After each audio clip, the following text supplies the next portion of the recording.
Hello everybody welcome back to just Sandy vlogs.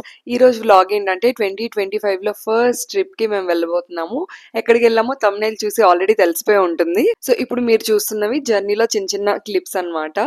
So మేము ఎప్పుడు train journey చేసినా food ఇంటి నుండే క్యారీ చేస్తాము. అండ్ ఇలా ఫుడ్ టేక్ అవే బాక్సెస్ ఉంటాయి కదా, మనం ఆర్డర్ చేసుకుంటాము. సో అవన్నీ కొంచెం సేవ్ చేసుకొని ఇంటికి ఎవరైనా వచ్చినా కూడా, లేకపోతే మేము ఎక్కడికైనా వెళ్ళినా సరే దీంట్లోనే ప్యాక్ చేసుకుంటాం అన్నమాట. సో చాలా కంఫర్టబుల్ గా కూడా ఉంటుంది, లీకేజ్ అవి కూడా అవ్వకుండా ఉంటుంది. పులిహోర, రోటీ అండ్ పొటాటో ఫ్రై మా స్టేపుల్ అనమాట ఎప్పుడు జర్నీ చేసినా కూడా. అండ్ స్టేషన్ లో మా మమ్మీ డాడీ కూడా వచ్చారు. లైక్ శ్రీకాకుళం స్టేషన్ ఇది. మేము బెంగళూరు నుంచి భువనేశ్వర్ డైరెక్ట్ గా వెళ్తున్నాం ఫస్ట్. సో శ్రీకాకుళం స్టేషన్ లో అయితే మా mummy veg pulao and mutton fry అయితే తీసుకొచ్చారు. ట్రైన్ లో మటన్ ఏంట్రా బాబు అని చెప్పి అసలు పిచ్చి ఎక్కింది, నాకు చాలా బాగా అనిపించింది. సో మేము ఫుడ్ తినేసాము అండ్ చాక్లెట్స్ కూడా అలా కొన్ని ఇచ్చేసారు. అలా మా జర్నీ అయితే కంప్లీట్ చేసేసాము. ఫస్ట్ డెస్టినేషన్ వచ్చేసి భువనేశ్వర్ దిగి అక్కడ కార్ బుక్ చేసుకున్నాము. సో లగేజ్ అంతా పెట్టేసి అక్కడ నుంచి పూరికి వెళ్ళబోతున్నాము. భువనేశ్వర్ టు పూరి ఒక 2 hours జర్నీ ఉంటుంది. అండ్ చాలా త్వరగా వెళ్ళిపోవచ్చు. అండ్ జూమ్ కార్ తీసుకున్నాం కాబట్టి చాలా కంఫర్టబుల్. అండ్ మేము అత్తయ్య వాళ్ళు కూడా వచ్చారనమాట. సో ఫ్యామిలీ అంతా కలిసి పూరికి స్టార్ట్ అయిపోయాము. నేను ఎప్పుడో చిన్నప్పుడు వెళ్ళాను పూరికి, అసలు వెళ్ళినట్టు కూడా అంతగా గుర్తులేదు నాకు. సో ఫస్ట్ టైం వెళ్ళబోతున్నానని చెప్పొచ్చు ఆల్మోస్ట్. సో మా జర్నీ అయితే స్టార్ట్ అయింది. లంచ్ ఇంకా మేము చేయలేదు. సో ఆఫ్టర్నూన్ అయిపోయింది అనుకుంటాను ఆ రోజు. అండ్ నేను 5 days అలా లీవ్ తీసుకున్నాను. అండ్ మేము ఒక వెడ్డింగ్ కూడా అటెండ్ అవ్వాలి రౌర్కెలాలో. సో ఫస్ట్ మేము పూరి, కోనార్క్ అలా భువనేశ్వర్ అండ్ పూరి కొంచెం కవర్ చేసేసి అయితే వెళ్దామని డిసైడ్ అయ్యాము. Bhubaneswar to Puri almost 42 to 45 kilometers అలా ఉంటుంది. త్వరగానే రీచ్ అయిపోవచ్చు. సో అయితే హైవే దగ్గర ఇక్కడ ఒక స్టాల్ కనిపించిందని చెప్పి ఆగాము. ఒడియా వాళ్ళకి బాగా తెలిసే ఉంటుంది, దహివరా అలుదమ్ అని చెప్పేసి. ఇది చాలా చాలా ఫేమస్ డిష్ అన్నమాట. ఇది ఒడిశాలో తప్ప ఇంకా ఎక్కడ తిన్నా సరే అంతగా టేస్టీ అనిపించదు. మేము ఈ హైవే దగ్గర అయితే తిన్నాము. మా వారికి చాలా చాలా ఇష్టం. సో తనైతే ఒక 2 plates తినేశారు. ఇంకా క్విక్ గా ఇది ఒక లైట్ లంచ్ లాగా చేసైతే ఇంకా పూరి స్టార్ట్ అయిపోయాము. అక్కడ కూడా మేము రూమ్స్ బుక్ చేసుకున్నాం అనమాట. సో వెళ్ళి ఈ లగేజ్ అంతా పెట్టేసి కార్ పార్క్ చేసి ఆ దగ్గరలోనే బీచ్ కి వెళ్ళి అలా ఇంకా టెంపుల్ కొంచెం దర్శనం అన్ని చేసుకుందామని అయితే బయలుదేరాము. ఆల్మోస్ట్ మేము పూరి టౌన్ రీచ్ అయిపోయాము. ఇక్కడ ఆటోలు చాలా డిఫరెంట్ గా ఉంటాయి. సో ఫస్ట్ టైం నేను చూస్తున్నాను. సో అందుకే కొంచెం రికార్డ్ చేస్తున్నాను అనమాట. సో పూరి రీచ్ అయిపోయాక మేము లగేజ్ అన్ని కూడా లైక్ చెక్ ఇన్ ప్రాసెస్ అవన్నీ కూడా కంప్లీట్ చేసేసుకున్నాము. సో పూరిలో మేము స్టే చేసిన ప్లేస్ చాలా బాగుంది. నేను డిస్క్రిప్షన్లో డీటెయిల్స్ అన్నీ ఇస్తాను, అవసరమైన వాళ్ళు కాంటాక్ట్ చేయొచ్చు. అండ్ మేము లగేజ్ పెట్టేసి ఇప్పుడు బీచ్కి అయితే బయలుదేరాము. మేము తీసుకున్న హోటల్ నుంచి బీచ్ కొంచెం వాకబుల్ డిస్టెన్స్ లోనే ఉంటుంది, చాలా దగ్గర ఉంటుంది. ఫస్ట్ టెంపుల్ కి వెళ్ళి తర్వాత బీచ్ ప్లాన్ చేసుకుంటే చాలా లేట్ అయిపోతుంది. ఇది బాగా లేట్ నైట్ బీచ్ లో అసలు ఏం ఎంజాయ్ చేయలేమని చెప్పేసి ఫస్ట్ మేము బీచ్ ప్లాన్ చేసుకున్నాం అనమాట.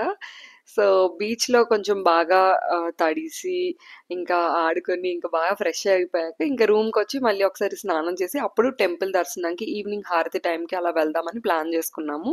నేను బీచ్కి వెళ్ళి కూడా ఆల్మోస్ట్ 2 years అయిపోయింది. మా వెడ్డింగ్ తర్వాత మేము గోవా వెళ్ళాం అనమాట. ఆ తర్వాత నుంచి ఇంకా అసలు బీచ్కి ఎప్పుడు వెళ్ళలేదు. ఈవెన్ వైజాగ్ కూడా ఎప్పుడు వెళ్ళలేదు నా మ్యారేజ్ తర్వాత నుంచి. జస్ట్ ఒక అలా ఎయిర్పోర్ట్ కి రావటం, ఐ మీన్ ల్యాండ్ అవ్వటం అండ్ ఫ్లైట్ ఎక్కడం, ఓన్లీ ఆ పర్పస్ వరకు మాత్రమే వైజాగ్ వచ్చాము. సో ఫైనల్లీ ఇదనమాట బీచ్, ఫుల్ గా షాక్స్ తో అండ్ చాలా హ్యాపెనింగ్ గా ఉంది. అండ్ ఈ బీచ్ చాలా చాలా పెద్ద బీచ్. సో ఎంత క్రౌడ్ ఉన్నా సరే మనకి క్రౌడీగా అనిపించదు, ఓవర్ క్రౌడెడ్ అనిపించదు అనమాట మనకి. ట్రావెలింగ్ అనే కాన్సెప్ట్ మీద నా ఒపీనియన్ అనేది చేంజ్ అవుతూ వస్తుంది అనమాట. ఇంతకు ముందు నా ఒపీనియన్ ఒకలా ఉండేది అండ్ ఇప్పుడు కొంచెం మెచ్యూర్డ్ ఒపీనియన్ వచ్చింది ట్రావెలింగ్ పైన. అసలు ట్రావెల్ చేయడం అనేది ఎందుకు ఇంపార్టెంట్, ఓన్లీ మనం రిలాక్స్ అవుతామన్న పర్స్పెక్టివ్ లోనే కాకుండా ఇట్స్ లైక్ మనం చాలా తెలుసుకుంటాము. ఓవర్ ద ఇయర్స్ మనం అలా బిల్డ్ చేసుకుంటాం అనమాట. చాలా తెలియని విషయాలు తెలుస్తాయి అండ్ మనలో ఉన్న పర్సన్ బెటర్ అవుతూ వెళ్తారనమాట. సో ట్రావెలింగ్ దానికి చాలా బాగా హెల్ప్ అవుతుంది. అండ్ ఇక్కడైతే మేము ఒంటెని చూసాము. సో ఇక్కడ ఒంటె సవారీ చేస్తున్నారనమాట చాలా మంది. నేనైతే ఎప్పుడు ట్రై చేయలేదు, బట్ మా అత్తయ్య మామయ్య వాళ్ళు చాలా ఫోర్స్ చేశారు, ట్రై చేయు, కొత్తగా ఉంటది, బాగుంటది అని చెప్పేసి అయితే. సో నేను మా వారు ట్రై చేసాము. అసలు చాలా ఫన్ అనిపించింది. ఎంత హైట్‌లో ఉందంటే మనకి ఒక 12-15 ఫీట్ హైట్‌లో ఉంటుంది. అండ్ అది ఎక్కడానికి కూడా మనకి నిచ్చెన వేసి ఎక్కిస్తారనమాట. సో, 2 పీపుల్ ఒకేసారి రైడ్ చేయొచ్చు. సో, నేను మా వారు ట్రై చేసాము. అండ్ తర్వాత మా అత్తయ్య, మా మామయ్య కూడా ట్రై చేశారు. ఒంటె నడుస్తున్నంత సేపు, కదులుతున్నంత సేపు చాలా చాలా భయమేసింది. అంత హైట్‌లో ఉన్నాం కదా! అండ్ ఆహ్, చాలా దూరం వరకు తీసుకెళ్లారనమాట సవారీలో. బీచ్ మొత్తం ఐ మీన్ కాసేపు బీచ్‌లో అలా తిప్పేశారు.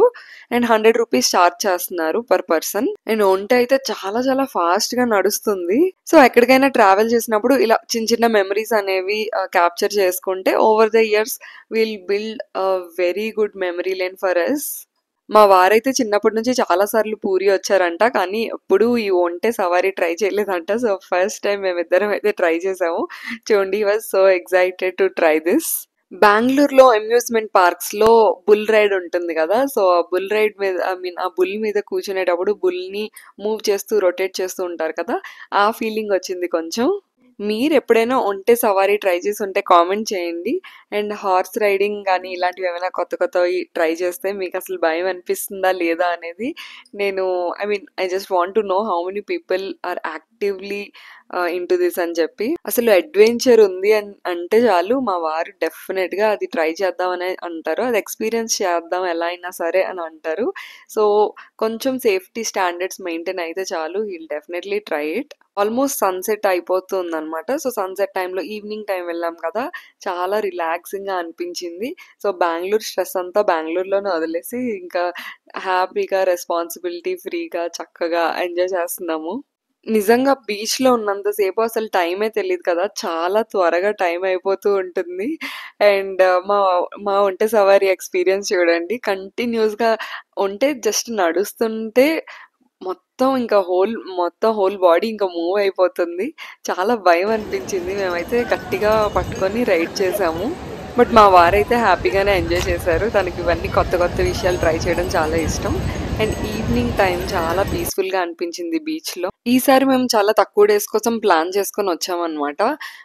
పూరి, కోనార్క్ ఇలా ఒక 2 డేస్ అలా కవర్ చేసేసి, ఆ తర్వాత మేము ఒక వెడ్డింగ్ అటెండ్ అవుతాం. సో, అక్కడ కూడా ఒక 2 డేస్ అలా స్పెండ్ చేసి, ఇంట్లో ఒక 4 డేస్ స్పెండ్ చేసి, ఇంక బెంగుళూరు రిటర్న్ అయిపోదాం అని చెప్పేసి. సో, కంటిన్యూయస్‌గా ఈ మధ్య ట్రావెలింగ్ ఎక్కువ అయిపోతుంది. అండ్ ఈ ట్రిప్ తర్వాత అయితే మేము కొంచెం సిక్ కూడా అయిపోయాము. సో, ఎందుకో ఈ వీడియోలో నెక్స్ట్ చూస్తారనమాట. సో, కంప్లీట్‌గా హెల్త్ కొంచెం ఆఫ్ అయిపోయింది. అండ్ మీరు నా యూట్యూబ్‌లో చూసినట్లయితే లాస్ట్ కొంచెం వాయిస్ ఓవర్ అవేమి ఇవ్వలేకపోయాను. Now it feels a bit okay. So, first ఎప్పుడు బీచ్‌కెళ్ళినా సరే అసలు బీచ్‌లోకి వాటర్‌లోకి దిగుదామా లేదా అన్న డైలమాలో ఎంతమంది ఉంటారు కరెక్ట్‌గా కామెంట్ చేయండి. ఎందుకంటే నాకెప్పుడు ఓకే వెంటనే బీచ్ వాటర్స్‌లోకి వెళ్ళిపోదాం అని అయితే అనిపించదు. బికాజ్ ఎప్పుడు నేను 50-50% లానే ఉంటాను. కాసేపు అలా ఓన్లీ కాళ్ళు మాత్రమే తడుపుదాము అనుకునే మైండ్ సెట్ నుంచి ఇంకా కంప్లీట్‌గా ఒక బీచ్ పర్సన్ అయిపోతాననమాట. ఇంకొక్కసారి బీచ్‌లోకి దిగాక మా ఎంజాయ్‌మెంట్ మామూలుగా లేదు.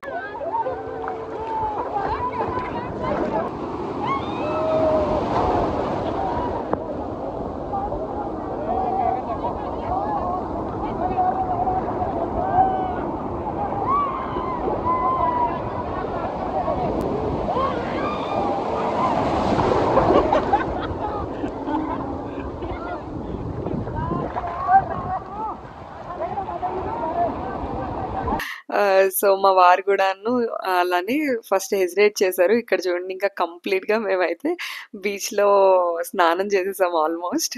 చాలా అప్పుడు ఈవినింగ్ అవుతూ వస్తుంది కదా! ఇంకా వేవ్స్ కూడా ఇంకొంచెం పవర్‌ఫుల్‌గా వస్తున్నాయి. సో, కొంచెం వెనక్కే ఉండి బాగా ఎంజాయ్ చేసాం మేము. పెళ్లవ్వక ముందైతే నాకు ప్రతి విషయంలోనూ భయమే ఉండేది. లైక్ వాటర్‌లోకి దిగాలన్నా, లేకపోతే అడ్వెంచర్ ట్రై చేయాలన్నా. బట్ స్లోగా ఆ భయం నుంచయితే బయటకొచ్చాను.